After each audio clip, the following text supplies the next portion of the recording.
Olá pessoal, tudo bem com vocês? Eu me chamo Cláudio, sou professor de História lá no Colégio Beatriz Rodrigues e hoje eu vou conversar com a turma do 8º ano. Gente, nós estamos nos encontrando nesse dia de hoje para falar sobre Brasil, especificamente um período que recebeu um nome bem diferente, foi o chamado período regencial. Vamos falar um pouquinho sobre a política, sobre a economia e alguns fatos interessantes que ocorreram. Antes de falarmos sobre o período regencial, nós precisamos relembrar alguns detalhes de coisas que aconteceram lá naquela época. Vocês se recordam que em 1808 a família real veio para o Brasil? Bem, vamos entender alguns detalhes. O Brasil era uma colônia. Portugal era a metrópole. Sendo o Brasil uma colônia, o território brasileiro era obrigado a obedecer todas as ordens que vinham lá de Portugal. Mas agora entenda uma coisa, como é que o Brasil vai obedecer às ordens de Portugal se o rei de Portugal está no Brasil? Fica um negócio estranho, para aquela época era complicado. Então, uma das mudanças que Dom Pedro I realiza aqui no Brasil é colocar o Brasil numa posição em que o Brasil poderia determinar ordens. O Brasil, ele poderia ser chamado de colônia, como vocês quiserem, mas o Brasil agora ele passava a ter autoridade. O Brasil agora poderia mandar no pedaço. Isso aconteceu porque Dom Pedro I ele fez uma mudança estratégica no nome do Brasil. O Brasil passou a ser chamado de Reino de Portugal, Brasil e Algarves. Nesse caso, como o Brasil começou a ser chamado de reino, então, a partir de agora, não era só uma colônia, era o reino, qual reino? O reino de Portugal. Reino de Portugal, lá na Europa? Não, no Brasil. E Algarves, que representava a união deles. Bem, já entendemos que, como o Brasil mudou de nome, então o mundo passou a aceitar as regras, as normas, as decisões que estavam saindo aqui do nosso país. Outra mudança importante, o Dom Pedro II ele começou a criar estruturas para fazer o Brasil se tornar forte, poderoso e ter condição de administrar o resto do mundo. Vamos lembrar que naquela época Portugal era uma grande metrópole, quer dizer, um terreno pequeno, mas que tinha grande poder, que tinha muita autoridade e controlava muitas outras colônias além do Brasil. Bem, neste caso, o Brasil então passou a determinar regras. Aí o rei de Portugal precisava ter dinheiro. O que ele fez? Criou a Casa da Moeda. Mas ele precisava guardar o dinheiro. Então criou o Banco do Brasil. Precisava proteger esse dinheiro. Criou o Exército. Precisava cuidar da fauna, da flora, criou o zoológico, precisava cuidar da saúde do rei, criou a universidade lá no Rio de Janeiro, o primeiro curso de medicina, muitas coisas foram instituídas no Brasil a partir da chegada da família portuguesa. Quando Dom João VI percebeu que Napoleão Bonaparte, aquela grande ameaça que queria destruir a coroa portuguesa, não era mais ameaça nenhuma, Napoleão já tinha morrido, Dom João VI então decide voltar para Portugal. Mas é aquele negócio, né? A gente sai, só que deixa alguém nosso cuidando do pedaço. E quem ficou aqui no Brasil cuidando como príncipe regente? Olha, quem manda aqui é o papai, você vai ficar aí só administrando as coisas. Qualquer coisa, chama o pai aqui. Aí, quem ficou aqui no país foi Dom Pedro I, o filho de Dom João VI, o herdeiro do trono. E aí, lá em Portugal, Dom João VI cuidando, administrando o país, cuidando dos problemas que Portugal tinha gerado, e aqui no Brasil, Dom Pedro I. Mas surge aqui no Brasil alguns grupos diferentes, grupos que estavam falando no ouvido de Dom Pedro I para ele aproveitar que ele era o príncipe do país e tomar uma decisão nova. Ei, príncipe do país, Que tal se você virar o imperador, o rei? Você já não é mesmo o futuro herdeiro do trono? O seu pai, ele está lá em Portugal, ele é rei de Portugal. E você é o príncipe aqui do Brasil. Se você declarar a independência do Brasil, você vira rei agora e não precisa nem esperar o seu pai morrer. Olha só, para Dom Pedro I, esse era um negócio e tanto, excelente. E foi exatamente isso que ele fez.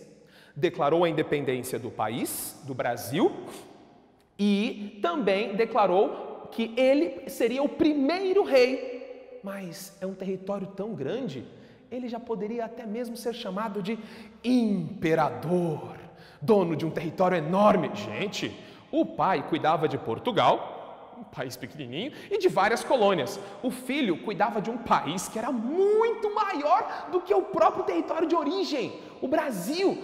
Ele já começou logo sendo um imperador.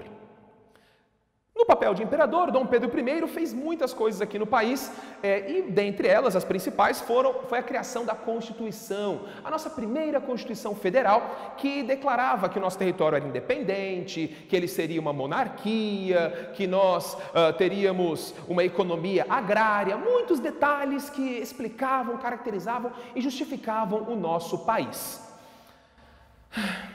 Mas, família real, coroa, riquezas. Dom João VI morreu, o pai morreu. E aí, Dom Pedro I, que estava sofrendo muitas críticas, que estava tendo dificuldades para administrar um país tão grande, decide voltar lá para Portugal, o território onde ele nasceu. E aí lá, ele continuaria sendo rei. Ora, ele não era o príncipe regente? Ele não era o herdeiro do trono? Então, ele foi para Portugal. Mas não se preocupem, ele deixou alguém para cuidar do território. Era o seu filho, Pedro de Alcântara, de apenas 5 anos de idade. O menino tinha 5 anos de idade e virou o imperador do Brasil? Sim. Agora eu te pergunto, uma criança com 5 anos de idade pode administrar um país tão grande? Não dá. Então, a estratégia que o governo realizou foi justamente colocar no poder um grupo de pessoas que iriam administrar o país, cuidar dos problemas do nosso território, até que Dom Pedro II fosse alcançando a idade necessária para se tornar o futuro imperador desse nosso Brasil tão grande. De acordo com o que estava escrito lá na Constituição, Dom Pedro II, ele deveria assumir o reinado quando ele alcançasse 18 anos de idade. Mas nesse período, assim que informaram que Dom Pedro II iria ficar no poder, com apenas 5 anos de idade, e que um grupo de ajudantes, um grupo de auxiliares, um grupo de pessoas que iriam reger o nosso país, aí vem o nome regentes, um grupo de pessoas que iria reger o nosso país, algumas pessoas não gostaram dessa situação. Principalmente por causa da maneira como esses regentes estavam tomando algumas decisões. Toda a riqueza, toda a produção do país era direcionada para a capital, Rio de Janeiro. E aí o resto do Brasil ficava abandonado. O resto do Brasil produzia, desenvolvia, recolhia os impostos, mas não estavam recebendo os recursos necessários de volta. Vamos lembrar que, naquela época, nós tínhamos um príncipe regente para cuidar e 3 regentes para administrar e pensar e planejar tudo o que o Brasil precisava. A partir desse momento, começaram a surgir as chamadas revoltas espalhadas pelo Brasil. Nós tivemos revoltas deslocadas desde a região norte até a região sul do país. Vamos citar algumas dessas revoltas. Aqui na região do Pará, por exemplo, nós tivemos uma revolta chamada cabanagem.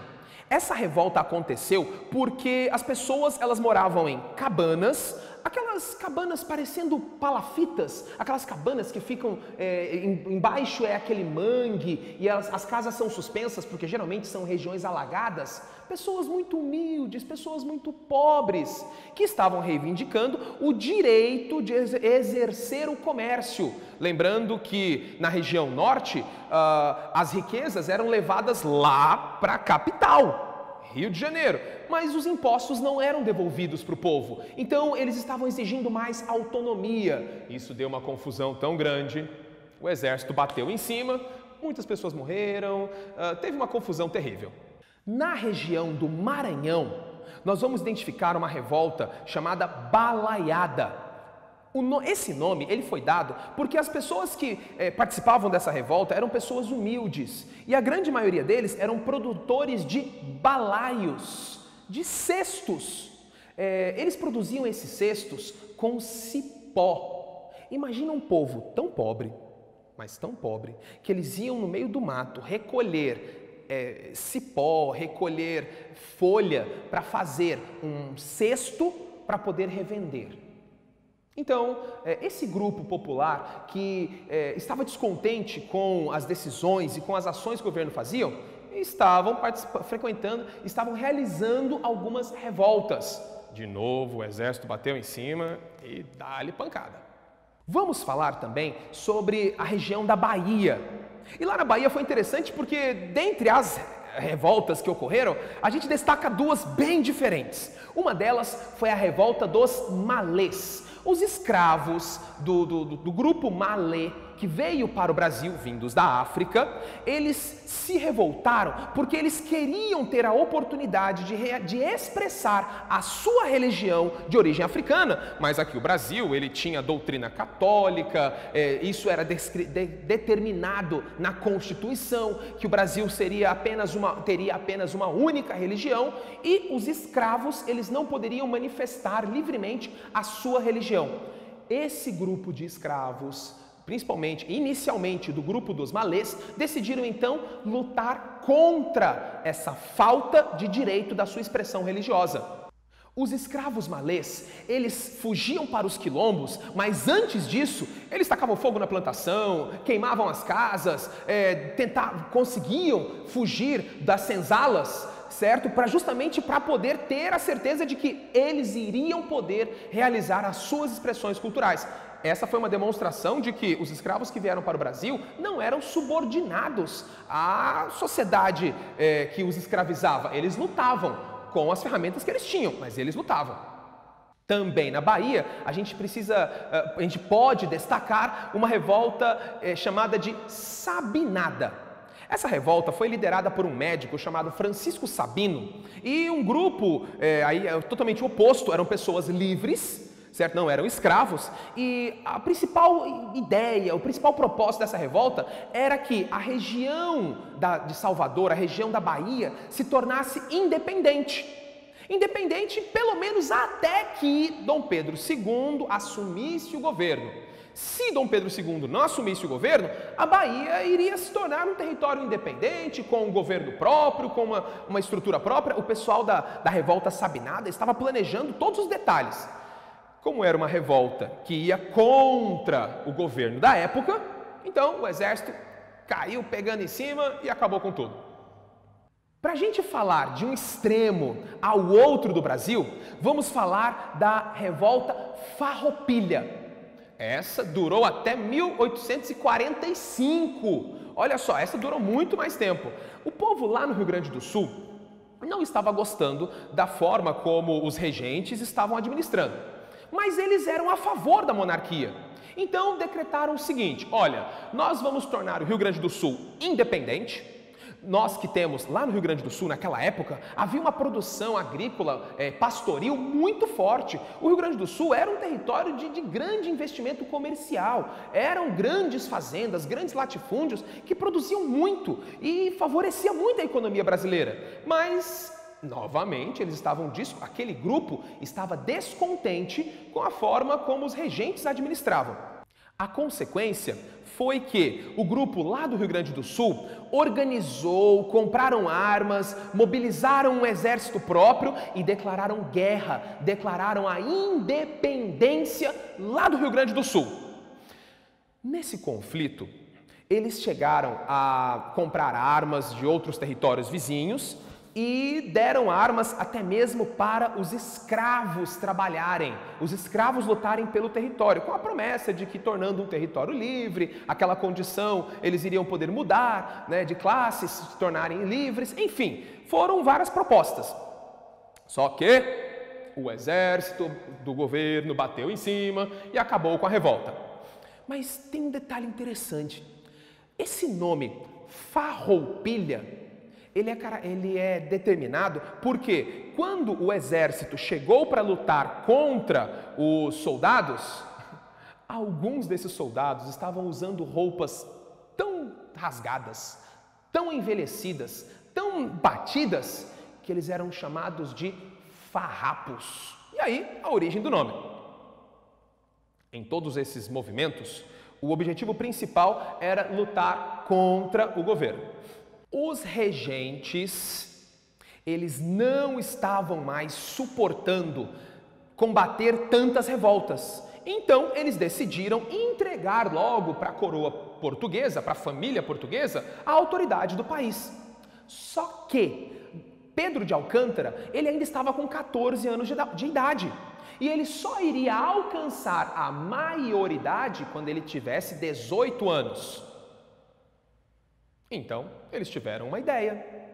É só criar um documento chamado Carta de Emancipação. A Carta de Emancipação, ou Documento de Emancipação, é um documento que é feito diante de um juiz, em um cartório, onde uma pessoa que ainda não tem 18 anos de idade, ele passa a ser responsável, ele passa a ser um cidadão autônomo, ele passa a poder ser chamado de adulto. Ok? Ele pode fazer qualquer coisa, praticamente qualquer coisa que um adulto faz. Ele pode ser responsabilizado pelos seus atos.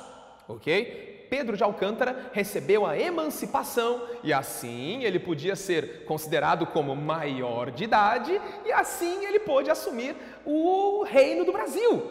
O segundo reinado brasileiro, o segundo império brasileiro, foi entregue para um jovenzinho com 15 anos de idade. Mas uma coisa interessante, desde que Pedro de Alcântara era bem pequenininho, ele já vinha recebendo informações, orientações, dicas de como que ele deveria se comportar como o futuro rei, informações sobre administração, economia, finanças, artes, política. E aí, quando ele assumiu o governo com seus 15 anos de idade, ele até que fez um bom governo. Muitos historiadores admiram as ações que foram feitas por Dom Pedro II. Vamos destacar, por exemplo, no campo da política, que Dom Pedro II, ele conseguiu controlar, ele conseguiu organizar os dois grandes grupos que existiam no país. O grupo dos reformistas, aqueles que queriam que a monarquia fosse mantida firme, que o rei permanecesse no país, aquele grupo que queria que a coroa portuguesa controlasse o país, mas que principalmente Portugal tivesse grande influência aqui no nosso território. O outro grupo era o grupo chamado dos liberais. Os liberais eram aquele grupo de pessoas que queriam que o Brasil se tornasse totalmente independente de Portugal. Esquece Portugal, sai daqui, chega, eu não quero nem mesmo portugueses por aqui. Aí, esses dois grupos que tinham ideias totalmente opostas, eles viviam o tempo todo querendo ter mais poder. E Dom Pedro II, ele teve um certo jogo de cintura para conseguir controlar as opiniões desses dois grupos. Também precisamos destacar a grande influência que Dom Pedro II teve na produção do café. Esse produto, ele foi muito importante. Inicialmente, os grandes investimentos começaram lá na região de São Paulo, o estado vizinho da capital daquela época. São Paulo, vizinho do Rio de Janeiro, recebeu grandes incentivos financeiros, tanto para a aquisição de mão de obra, também para a compra da matéria-prima, recebeu investimentos em ferrovias, alguns fazendeiros receberam isenções fiscais para poder comprar mais terras, investir em mais terras, produzir mais e revender. Essa estratégia fez com que o Brasil se tornasse, alguns anos depois, o maior produtor de café do mundo. Um dia nós já tivemos esse título, vocês acreditam nisso? Bem, isso tudo mudou, isso acabou. E a continuação dessa história nós vamos continuar num próximo encontro. Mais uma vez, eu peço a vocês que acessem a nossa plataforma educacau.palmas.to.gov.br. Vá lá, sala de aula, acesse o seu material, entre na sua turma, 8º ano, e aí você vai, empurra para cima, empurra para cima, empurra para cima, história. Veja as aulas anteriores, assista com calma, acesse aquele PDF, aquele material que está lá. E aí quando você abre a sala de aula do 8º ano, o primeiro botão que aparece lá em cima é Atividades. Primeiro, leia o nosso PDF, responda as atividades no seu caderno, discuta com os seus colegas, entre em contato com os seus professores e só depois responda na plataforma, ok? Se você não tem acesso à plataforma, não tem problema. Vai lá na sua escola, pegue o seu material impresso, leia com calma, responda no seu caderno, tente entrar em contato com os seus colegas, com os seus professores, e aí converse com eles, pesquise, responda, e aí depois você responde aquela atividade que está separada e devolva na escola, beleza? Eu tenho certeza que você vai encontrar muito material legal aqui na nossa plataforma do YouTube, Palmas Homeschool, e também em outros canais. Pesquise, movimente-se. Você é o principal elemento que vai melhorar o seu conhecimento. Um abraço, galera. Desejo bons estudos para todos. Até a próxima.